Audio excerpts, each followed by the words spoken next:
Senator Omidvar. Thank you, Speaker. Honourable Senators, I rise today to speak to Bill S-216, the Effective and Accountable Charities Act. During the last Parliament, this bill not only passed the Finance Committee, but also passed this chamber in June without amendments. I say this because I'm retabling the exact same bill from last Parliament with the hope that I can receive the same support from my honourable colleagues. As Senator Platt, who was the critic of the bill at second reading, said, this bill is long overdue. Although he stood in the role of the critic for this bill, he noted that he is very supportive of this legislation. But just for those who, like me, have a frail memory, let me take it briefly from the top again. The bill amends the language in the Income Tax Act, which currently limits registered charities to spend their charitable dollars on their own activities. Charities can, of course, make gifts or grants to other charities, but the Act, as it is currently worded, limits them otherwise to spending their charitable dollars on activities that they undertake themselves. However, I think in these times especially, we all recognize that there are times when the best way for a charity to pursue its charitable purpose is to work through non-charities, such as not-for-profit groups, social enterprises, co-ops, civil society groups, even businesses and others who are on the ground and may well be the best partner for the charity to achieve its impact. Senators, this is true for charities both working domestically and internationally. Let me provide you with an example. Last time I spoke, I provided the example of the Ywca. The example is still a good one. The Ywca receives charitable dollars from Canadians and foundations. It can grant these dollars further, or it can use the dollars for its own programs and activities. The policy rationale is grounded in accountability for tax-exempt charitable dollars. So far, so good. No one can argue against accountability. But what happens if the Y, or the Girl Guides, or the big brothers and sisters want to work with, let's say, because of the context, Afghani women who speak little or no English to help them become financially literate or provide leadership training to them? Then the best path to success may be to work with a local group of Afghani women who may not be a charity, but instead a not-for-profit or even a loose group of individuals. In this case, because the Act stipulates that charities must spend charitable dollars on their own activities, the CRA guidance to the law kicks in. And the CRA stipulates that when charities work with non-charities involving tax-exempt dollars, they must exercise direction and control over any such work so that the activities carried out by the non-charity are technically activities of the sponsoring charities. This is the CRA's way of ensuring compliance with the law. As Terence Carter, who appeared at committee last year, I forget, who is a well-known charity lawyer, said at the Finance Committee, this process is outmoded, impractical, inefficient, inordinately expensive, and unpopular, and it fails to meet the objectives of the legislation. It is built upon a fiction, he said, that everything a charity does through a third-party intermediary must be structured as if it was the activity of the charity itself, when all parties involved know that this is in fact the activity of the third party. This is what charity lawyers call the legal fiction. These are the facts, colleagues. They may sound largely technical, but they have an outsized impact on charities. You will hear me refer to the language of own activities in the Act and the language of direction and control, which is the guidance issued by the CRA. These four words, own activities, direction and control, have a far-reaching impact on charities, who they work with and how they work with them, and as a result, how much charitable benefit can actually be provided. The report by the Senate Special Committee on the Charitable Sector, led by Senator Mercer, which was passed unanimously in the Senate last year, found that this approach, an attempt to ensure accountability of tax-exempt charitable dollars is costly, inefficient, and inconsistent with contemporary values of equal partnership, inclusion, and local empowerment. The committee, therefore, recommended moving away towards a new approach from the language of own activities, away from direction and control, to one exercising a better, more effective, more efficient regime without sacrificing any measure of accountability. The charitable sector, and by that I mean Canada's many charities spread across our country, engaged in charitable efforts in Canada and overseas, they are squarely behind this recommendation. They include Imagine Canada, Canada's largest sector organization of charities, Cooperation Canada, Canada's umbrella group of charities involved in international development, the Canadian Centre for Christian Charities, the United Ways of Canada, as well as 37 of Canada's top charity lawyers who, in an open letter, called for a change to this law. In addition, the Advisory Committee on the Charitable Sector for the Minister of National Revenue tabled its own report, and they too flagged the urgency to remove the language of own activities from the Act. Many have told me that of the 42 recommendations in the Senate Charities report, this is the one that requires immediate action. So in a way, colleagues, I stand before you with this legislation as a proxy for the sector. But I also want to take this opportunity to point out that these legal rules are a perfect example of an expression of systemic racism that is embedded in Canadian law. As we know from our own deliberations in the Senate on racism, systemic racism is hard to detect. It is deeply embedded.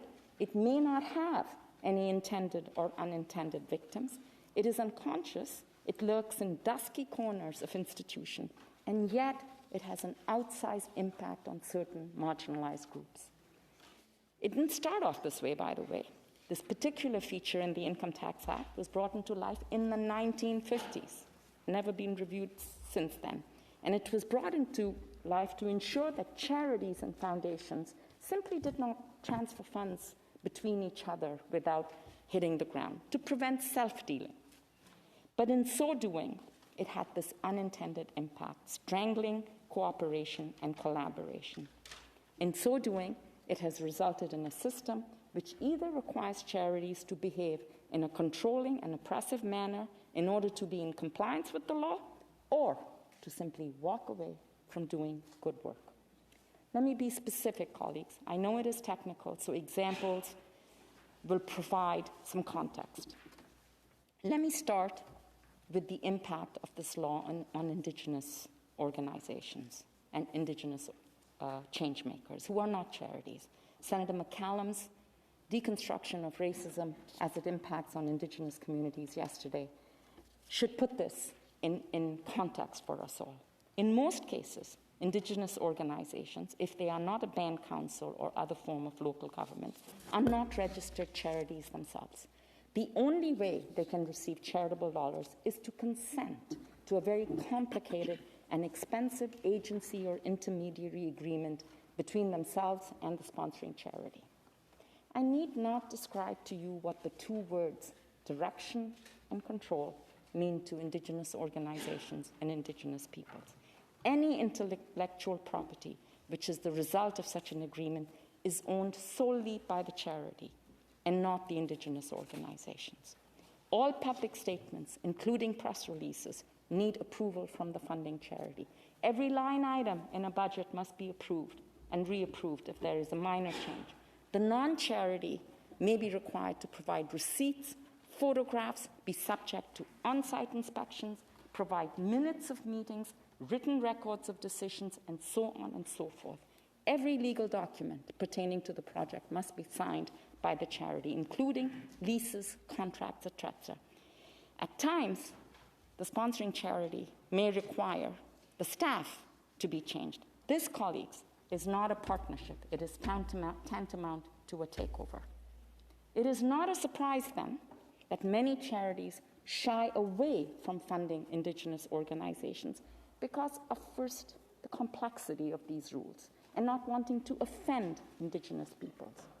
We know that grant-making to Indigenous groups and causes is very low. A recent study shows that Indigenous groups receive half a percentage point of all giving in Canada, which is annually $10.6 billion, half a percentage point, colleagues.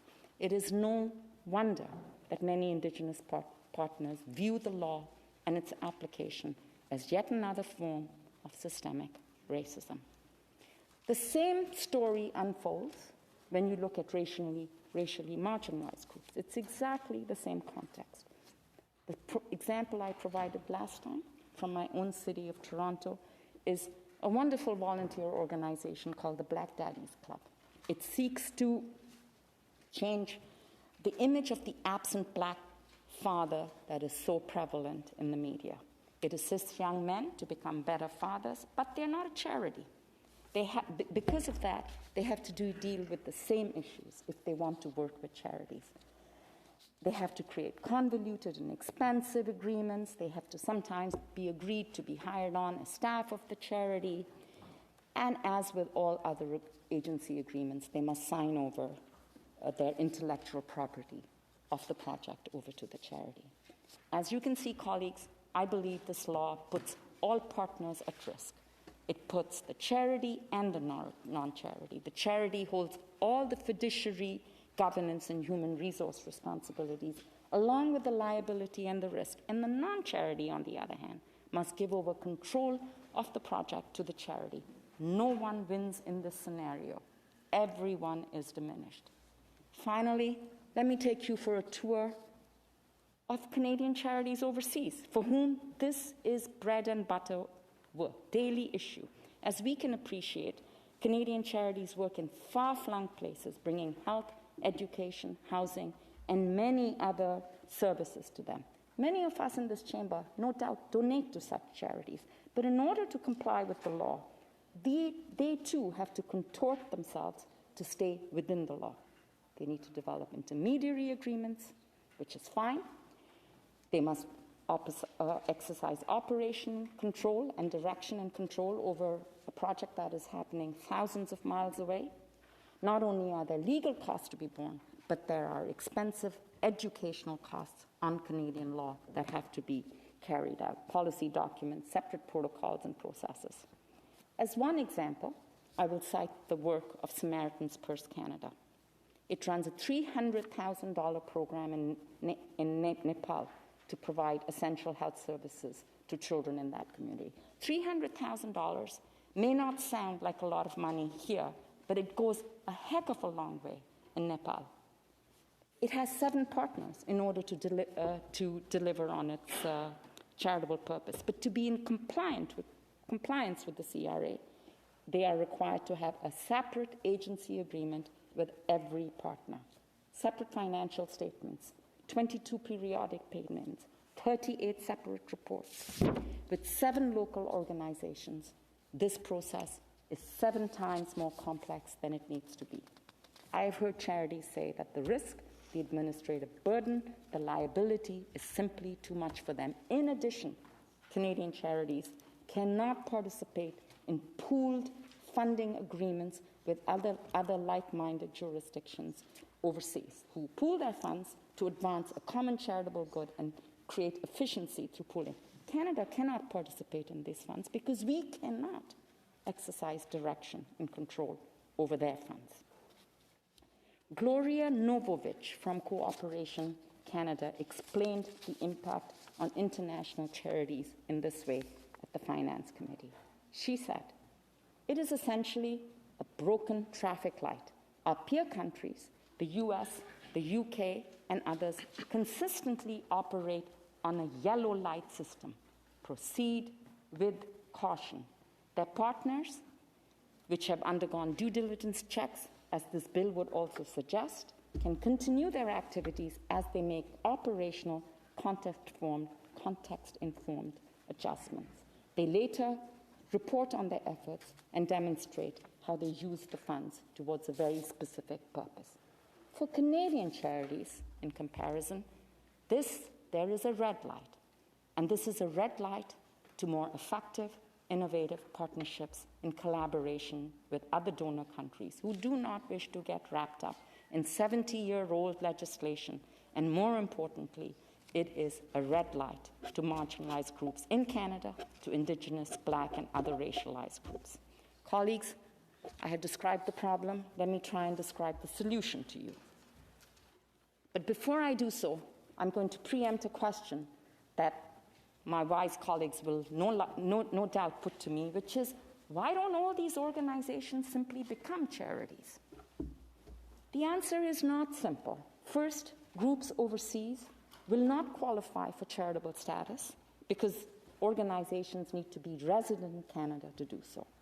Secondly, co-ops and social enterprises do not qualify because they do not have an exclusively charitable purpose. Social organic movements like Black Lives Matter would also not qualify because they're not organizations. They're only movements. As for not-for-profits, who are really the bulk of what I'm talking about, many are not charitable because charitable status with its accountability framework may well be out of their reach. The Black Daddies Club, for instance, is a very small organization of volunteers. To manage charitable status is out of their reach. But should they be forbidden to enter the public good space because of this law?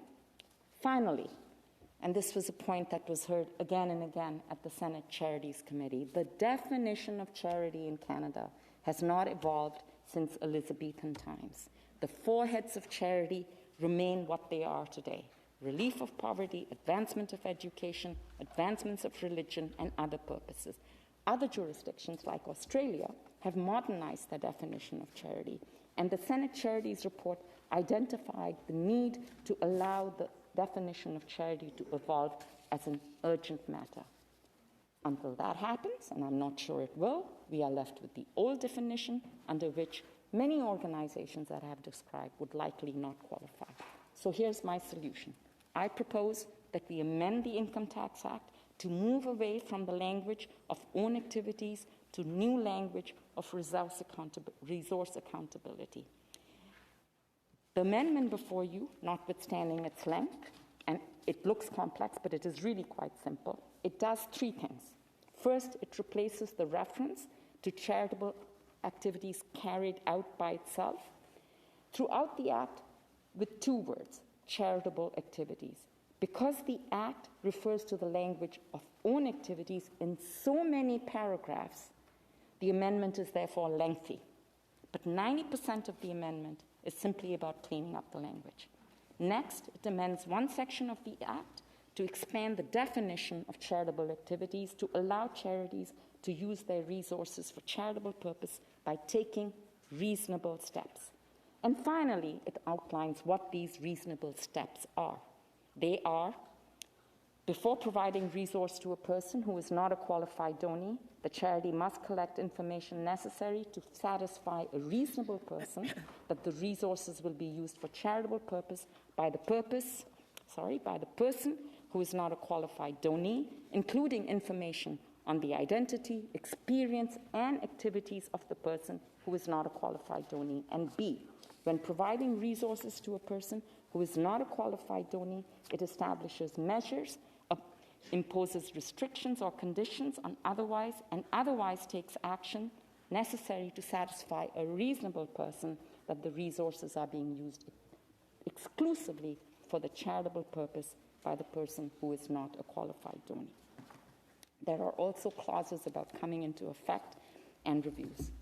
So this approach shifts the charity's focus from ongoing operational control of activities to an approach based on taking reasonable and appropriate steps to ensure that the charity's resources are devoted to achieving charitable purpose. It provides the CRA with a reliable working framework that funds and resources will provide benefits promptly while protecting the tax existence that charities receive. I want to be crystal clear, and I desperately want to finish my speech before 4 o'clock. Accountability for tax-exempt dollars is paramount. The charity must engage in full due diligence up front. The non-charity will be required to provide full accountability. When these agreements are complete, the non-charity will report to the charity about how the money is spent. But the non-charity will not be controlled or dictated to by the charity. The project management will rest with the non-charity. Quoting Senator Platt again, because he said it so succinctly, he said, by amending the Income Tax Act, we will ensure that a better framework is provided, which will be similar to the regulatory requirements in other countries and provide an opportunity for greater efficiency, effectiveness, and coherence in our charitable sector. Should the language in the Income Tax Act change as a result of this amendment, the CRA would then naturally change its guidance.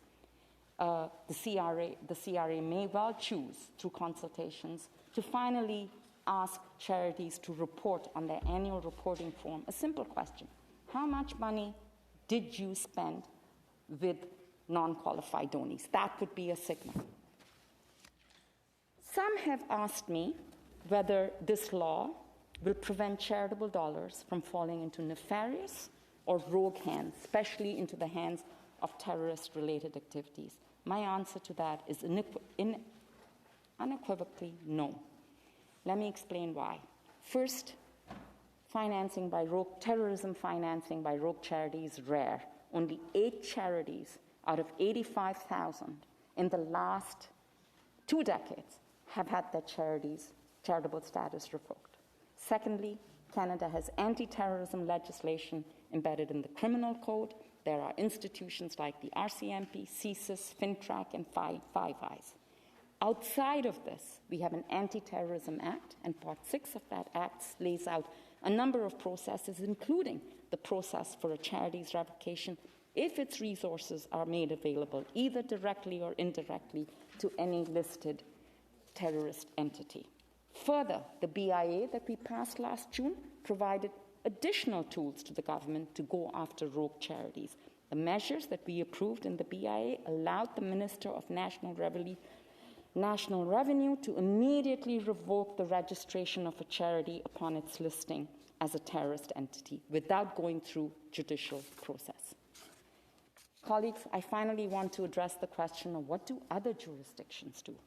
Well, the level of operational control is unusual and exercised by Canada is unusually and virtually unique.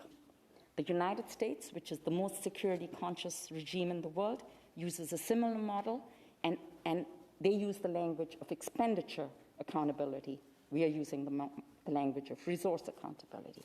In the US, foundations can make grants, provided the foundation provides for expenditure responsibility. In the UK, charities may transfer funds to foreign partners, provided that the funds are used exclusively to achieve the UK charity's purpose, just as this law is proposing. In Australia, charities are required to appropriately manage their overseas activities and resources.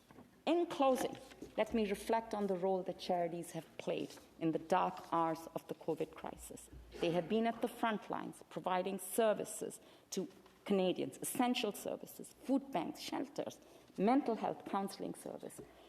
Earlier this year, the sector, in its distress, issued an urgent plea to the government to remove the own activities and direction and control rules to help it to provide services quickly to people in need, and their call was not heard.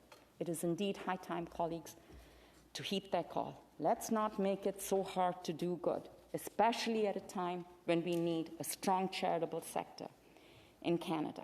It should not have to work with one hand tied behind its back. I urge us to send this bill to committee as soon as possible.